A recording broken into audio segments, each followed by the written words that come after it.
Well, ladies and gentlemen, welcome back. We hope you enjoyed your lunch break and had the opportunity to continue exchanging ideas with colleagues from across the Mediterranean region. Just so you know, there's been a slight confusion regarding one of the sessions this afternoon called Call for Projects session. We can confirm that this session is open to all the audience and that you're more than welcome to attend it. Throughout the morning, we explored the broader transformation of tourism through the lenses of policy, governance, and cooperation. This afternoon, we begin a new thematic chapter of the convention and turn our attention to one of the defining challenges of our time, climate change. Few sectors are as closely connected to climate conditions as tourism. Rising temperatures, water scarcity, biodiversity loss, extreme weather events, and changing visitor patterns are already affecting destinations across the Mediterranean. At the same time, tourism itself contributes to greenhouse gas emissions and therefore has the responsibility to become part of the solution. The challenge before us is thus clear. How do we transform tourism into a more climate resilient and climate responsible sector? How do we move from ambition to implementation? How do we translate commitments into measurable actions? The Glasgow Declaration on Climate Action in Tourism has become one of the most significant global frameworks guiding the sector's response to the climate emergency. Launched during the UN Climate Change Conference 2026, it provides a shared roadmap for destinations, organizations, and businesses committed to reducing emissions and increasing resilience. To help us understand its current progress and future direction, we are delighted to welcome a speaker who has been working at the forefront of international efforts to accelerate climate action in tourism. Mrs. Virginia Fernandez Trapa, Program Coordinator for Climate Action and Circularity at UN Tourism. Welcome. And moderating this session is Mrs. Adriana Tramullas, Project Manager at Nextdoor, the network of European regions for competitive and sustainable tourism. Welcome. Thank you. All right, thank you very much, Ivana, and thank you everyone for joining us after this lunch break. We hope that you will wake up with our session today and stay with us. It's a pleasure to be in my city, Barcelona, representing Nextdoor. Nextdoor is a network of European regions for competitive and sustainable tourism. We are based in Brussels, and this is actually also kind of a special moment for me because exactly 10 years ago, I was in the cafeteria of the CCCB writing my final dissertation for my bachelor degree in tourism with my university colleagues, and today I'm here on stage with Virginia, none other than Virginia. And I'm delighted to be moderating this session, the Glasgow Declaration Initiative on Climate Action in Tourism, State of the Art. So we open this part of the agenda, as Ivana was introducing, on tourism and climate emergency. I think everyone in the room already knows that tourism is a sector that is highly exposed to climate change, but it is also a powerful driver of change to address those same challenges. So in this session, we're going to address the negative impacts and responsibility of the tourism sector, but we're also going to look at the silver linings, the opportunities and the solutions that the sector also proposes. And we are going to discuss how to accelerate and facilitate the implementation of climate action. And that is precisely what the Glasgow Declaration on Climate Action in Tourism intends to do. Nextdoor is actually a signatory of the declaration, and as a supporting organization, and with our Climate Hub, we try to provide support to our members, to regional tourism authorities and DMOs across Europe in accelerating their climate action journey. And we also currently hold the presidency of the board of affiliate members of UN Tourism, which is also a pleasure. So let's deep dive into this Glasgow Declaration. I hope that most of you already know what it is, but in any case, Virginia has prepared a presentation for us, and she will explain the key highlights and key figures of the declaration. So please, Virginia, the floor is yours. Thank you so much, Adriana. Good afternoon, everybody. It's a pleasure to be here. I want to start by thanking the Diputación Provincial de Barcelona for the invitation, Provincial Council, Nextur and the partners as well. It's really great to have the opportunity to share a bit our insights on where we stand with the Glasgow Declaration. State of the Art, that's the title of the presentation. Adriana mentioned a number of questions that I am expected to be answering, and I wanted to start with a very short answer. What we're doing is basically planning a birthday party. And the birthday party is Glasgow's Declaration 5th anniversary, which will take place in November. As Master of Ceremonies mentioned, it was launched in November 2021 at COP26 in Glasgow. So it's an important moment because it's a moment of reflection, of taking stock of what has been successful, what can be improved, and I really hope that you feel encouraged to participate and share your ideas. If you are a signatory, what is it that you like? What is it that you don't? And if you are not a signatory, why are you not a signatory yet? What can we change so that everyone is on board? We need everybody on board. So it's the unified framework for climate action in tourism at global level that's been widely recognized, which is really an honor. We feel very proud to have created a tool that is triggering change on its own, that stakeholders can actually feel that they own and they can use in their own activities, in their own projects. But yeah, I mean, it's really the time to reflect a bit. So again, thank you for having me and joining that reflection. As it is customary in any UN tourism presentation, let me start with some figures, where what you see is the latest data from the barometer released a few weeks ago. And no surprise, it's been mentioned before, tourism is growing. We're back to 2019 levels, above 2019 levels, and the receipts are growing faster than the arrivals. Mediterranean more or less represents 34% of all international tourist arrivals. I'm basically repeating what others said, but I think it's important. It's an important framing. We are 3% of GDP if we look at GDP in direct terms. If we look at GDP in direct, indirect, and induced terms, it's 10% of GDP. Depending on who's using the data, you want to use one figure or the other. If you get used to using the 10%, then you have to look at the emissions also for your direct, indirect, and induced impacts, and then is when you get to 8.8% of global greenhouse gas emissions. I mentioned 1.5, I mean, the slide before mentioned 1.5 billion of international tourist arrivals, but we need to add, of course, some additional billion of domestic arrivals. In 2019, it was approximate 8 billion. This is not official data from UN Tourism. We only monitor officially international tourist arrivals. And I think that today we are already way beyond that 8 billion of domestic. I would be, I think, modest if I say we would need to add 12 billion domestic. So tourism is growing. Their emissions related to tourism are also unfortunately growing. So the challenge of decoupling our growth from environmental degradation remains.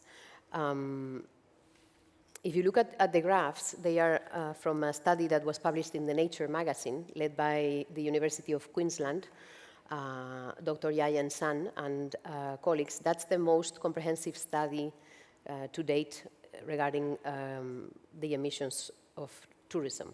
The article is called Drivers of Tourism Emissions. Now, the graph on the right is what the paper, academic paper, is using. Do you notice something that is maybe shocking? For instance, if you look at aviation, air transport, isn't it looking a bit small?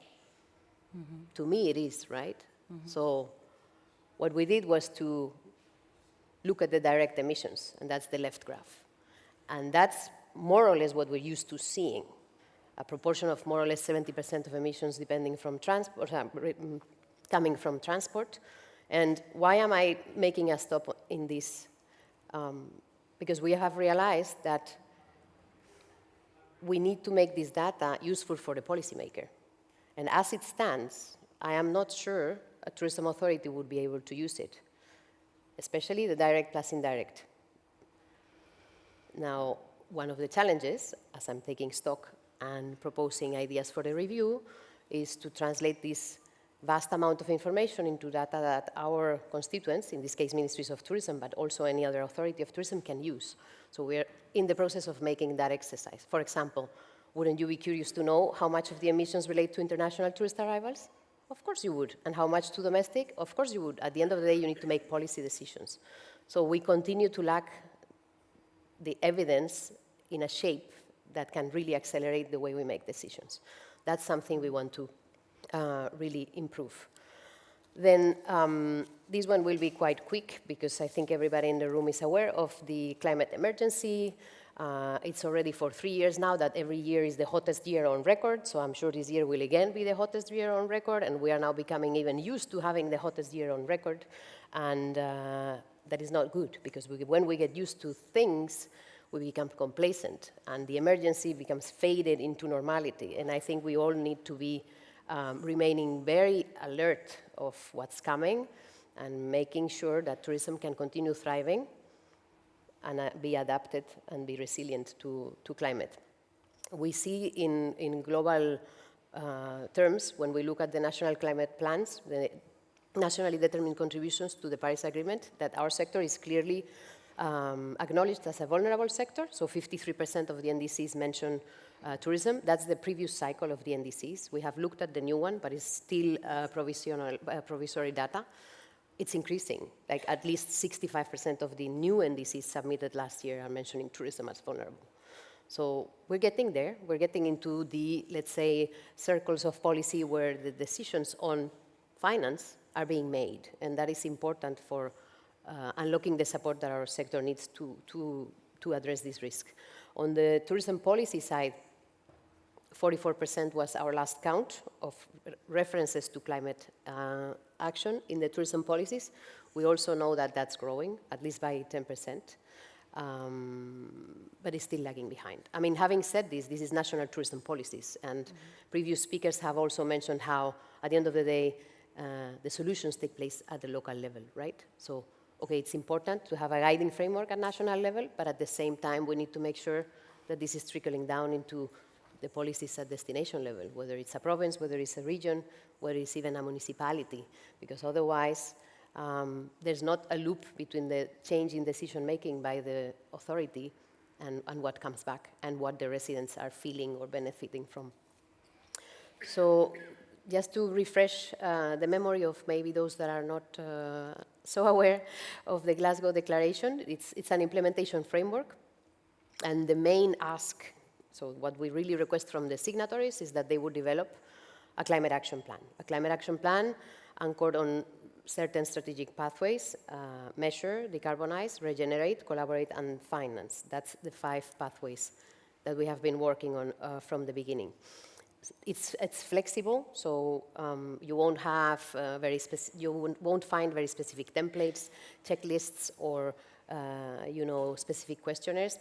And that's because the whole purpose of Glasgow is to enable, to kickstart the thinking that needs to really take place at destination level, at business level, so that all the particularities of each entity can be taken on board. It's worked well, I would say, so far. We do have some, let's say, heterogeneity of climate action plans. But the action plans become the baseline for the signatories to track their own progress. We also ask the signatories to report annually.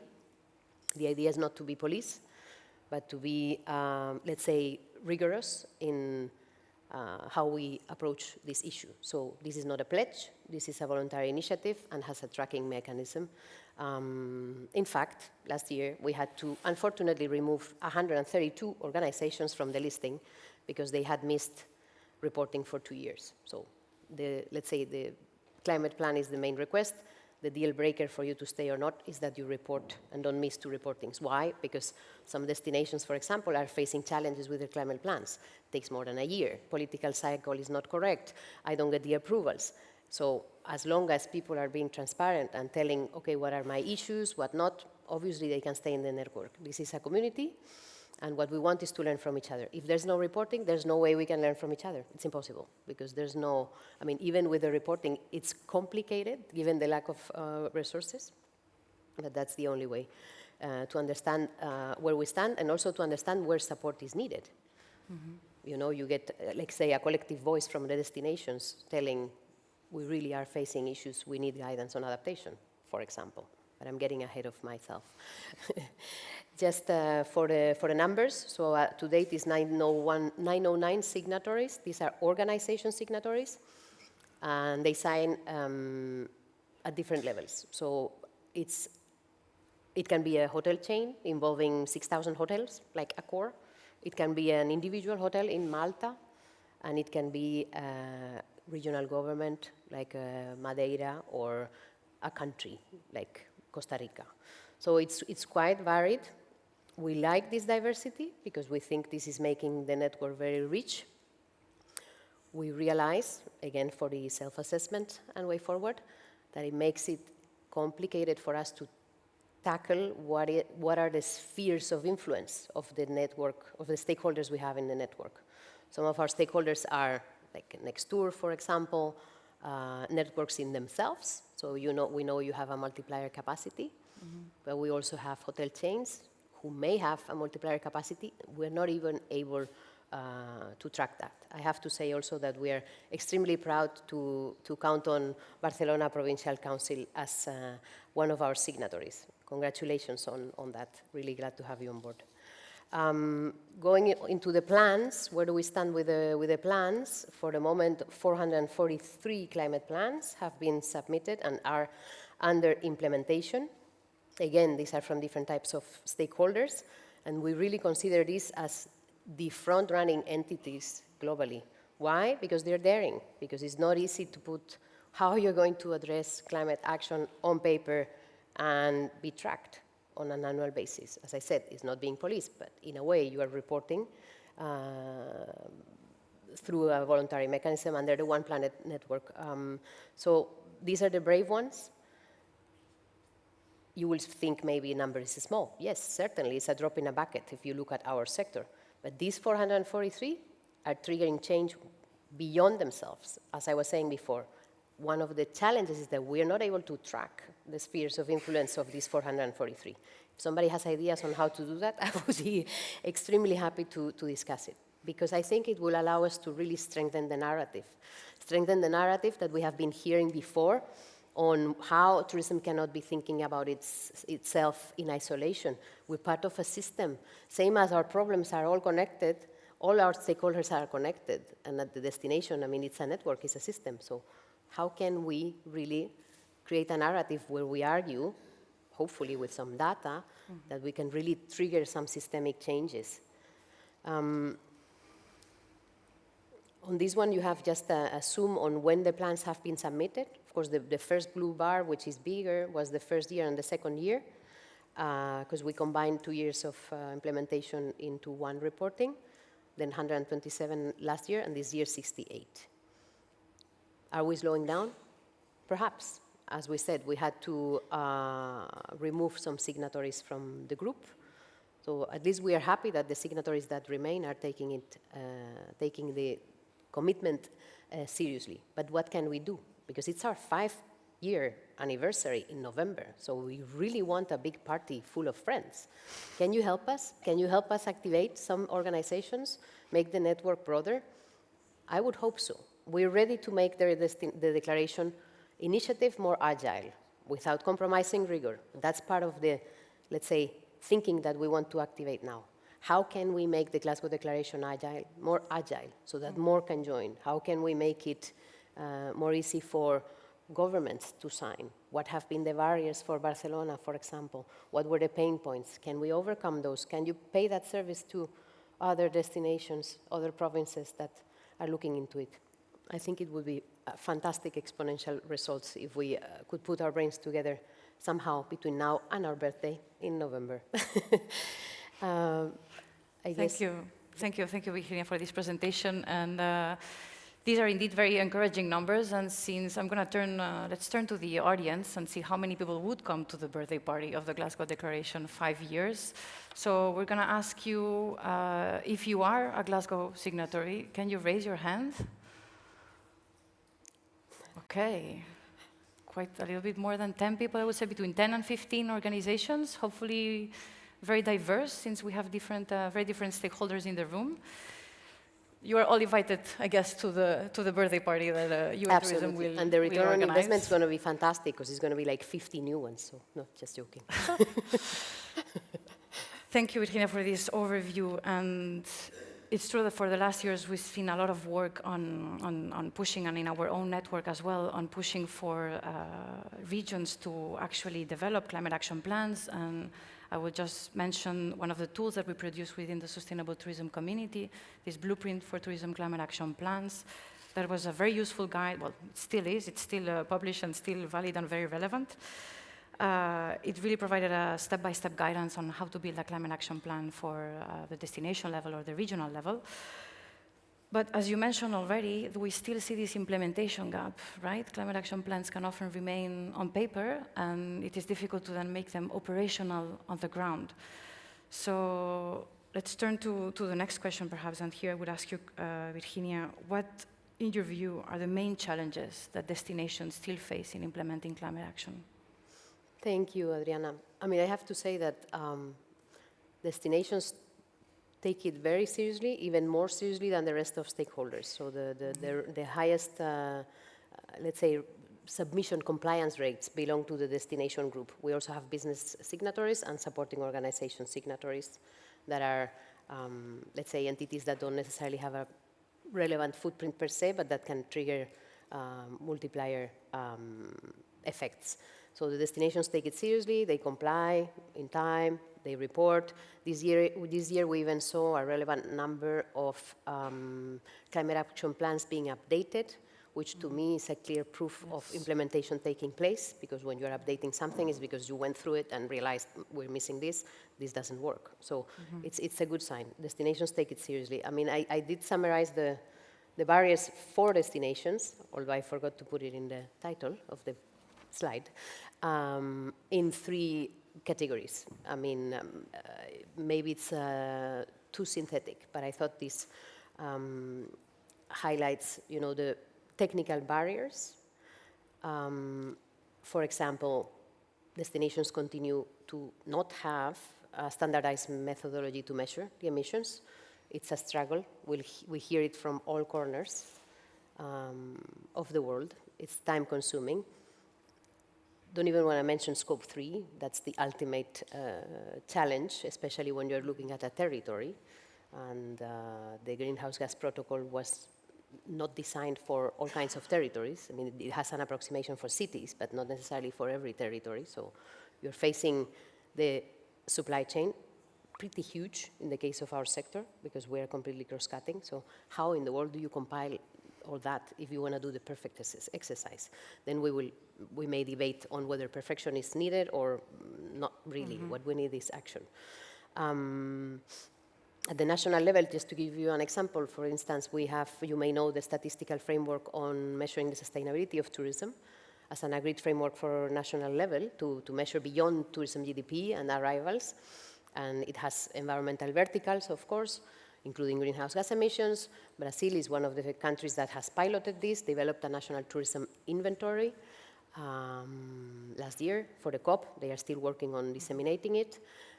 But they could only measure the direct emissions, because when digging at the national level for the data sets that would have allowed to measure the supply chain, it was just not possible. So maybe we are, having to find some synergies with other entities in government to, be more efficient. Then we also have the transport challenge. I mean, it's a hard-to-abate sector. We know that we are very dependent on it, and the destinations, many of them, are very transparent and clearly explain what Tim already alluded to before. My mandate is to grow tourism numbers. Most of those tourism numbers come by flight, because I am an island, for example. How am I going to deal with this in the long term? Because even if I reduce the intensity per tourist, eventually my absolute emissions will keep growing. So what am I supposed to do? So what's the answer to that? We can only continue trying one step at a time. There's no magic wand for this.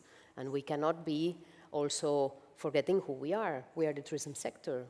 We are tourism authorities. So it's really let's say, a fundamental debate, how to combine our mandate with the pace of the transformation of the experiences we provide. I mean, I'm optimistic. I certainly think that a lot is happening on the ground. On our side, we're starting, for example, conversations with ICAO, which is the UN entity that deals with aviation, to see if we can somehow synchronize their decarbonization frameworks with what we do. Maybe aviation can help adaptation on the ground. These are all ideas in the making. Then obviously there is a resource challenge. Nobody will be surprised. Limited capacity, whether it is because the topic is technical and difficult to understand, or because the staff is overwhelmed already with other tasks and they don't have time for adding climate, or because just one member of the staff is thinking about climate, not the others, and then it doesn't work, or resources in terms of money. It's very difficult. I already mentioned, I mean, we are not part of climate finance frameworks as a sector. How can we change that? The only way is, I think, how we are doing it. But it's a bit of a marathon. It's not a sprint race. We need to build a narrative. We need to create the networks. We need to start building the results. And then, same as some of Glasgow Declaration signatories, for example, we are already having in Barcelona or even Catalonia support from the European Commission to implement projects that are focusing on climate, because you have proven that you have adhered to a framework like Glasgow and that you're taking things seriously. That we need to do it, but at scale. So it's really, really complicated. And then the third one is on governance. I mean, coordination is one thing, obviously. There are many line ministries or entities in the destination that would need to work together to align this, to address this challenge. Coordination is a job in itself. I mean, we know it. It's easy to say, but not that easy to implement. And then the mandates, of course, are different, because you want to talk to the energy authority, somebody, then you want to talk to the port authority or another body, then the airport, so really, really a challenging task. And then on top of that, even if your coordination is perfect, you need to have a stakeholder base wanting to implement the changes. Are the hoteliers ready to make the changes? How can you make them ready? Are the tour operators ready to make the changes? So you also need to be not only coordinating, but focusing on engaging. I guess that summarized the three main challenges. I'm sure there is more, but... Yes, and I want to stop here a second on one of the keywords that I think in this topic is very important to mention, and is governance. It has already been mentioned related to different topics also during the morning, but I think really it's the destination's DNA, so you definitely need a strong governance at the regional or the local level to implement this climate action. And I just wanted to briefly mention one of the projects we're working on that is being led by the Catalan Tourism Board, and they are in the room.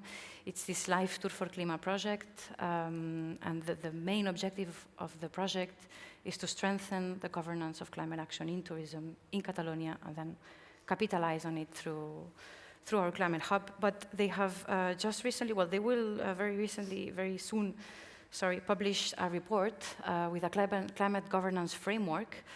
And they have identified these three key pillars that I think summarize most of the challenges that you have already mentioned.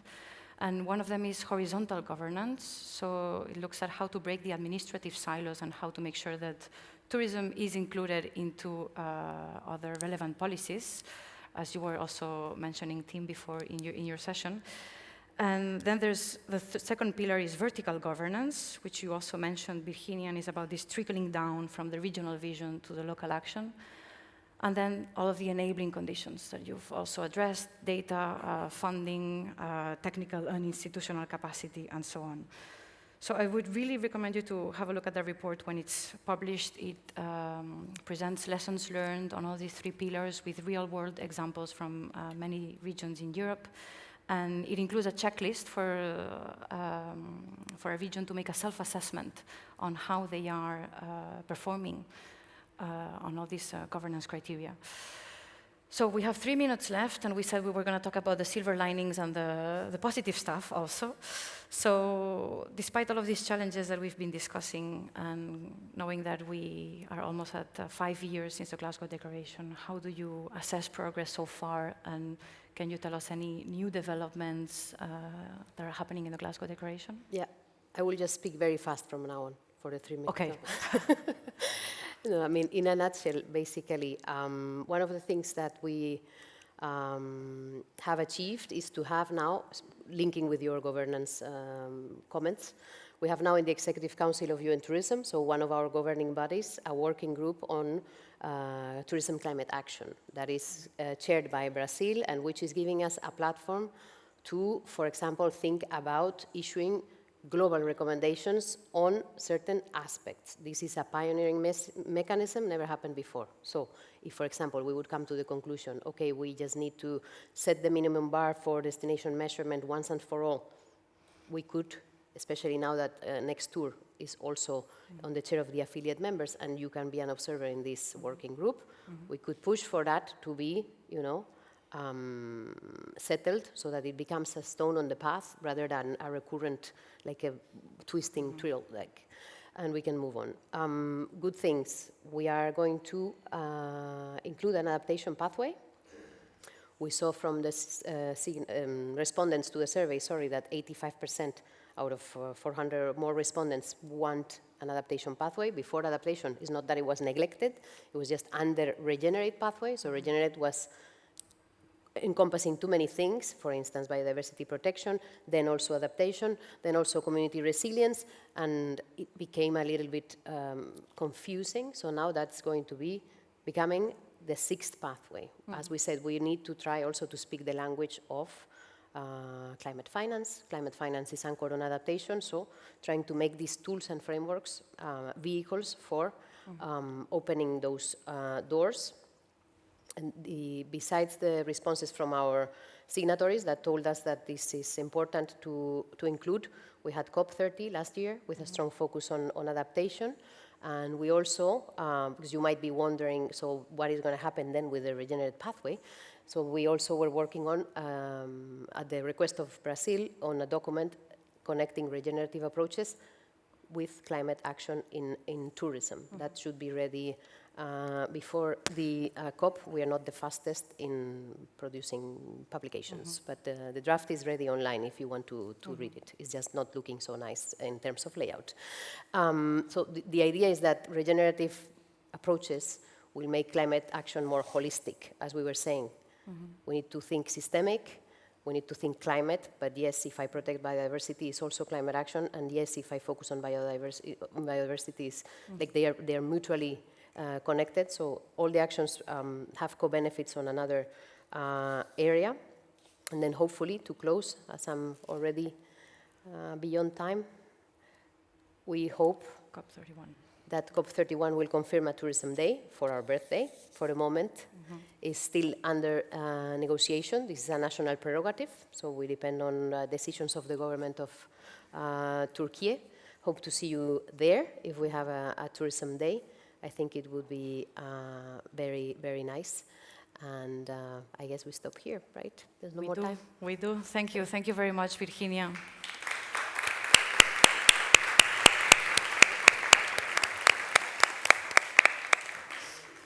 Very much, Virginia, for sharing such an interesting and necessary initiative, and we wish you the most successful birthday. Thank you so much. And Adriana, you may return to your seat, Virginia. And Adriana, I would beg you to stay with us a few more moments. Thank you very much. Yes. Thank you. Thank you so much, Virginia, for the conversation.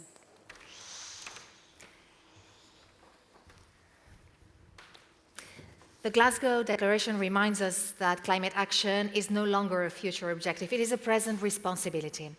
The challenge now is not simply agreeing on the direction of the travel, it is accelerating the pace and ensuring that commitments translate into tangible change across destinations, organizations, and tourism value chains. Thank you for helping us understand, Virginia, where we stand today and where we need to go next.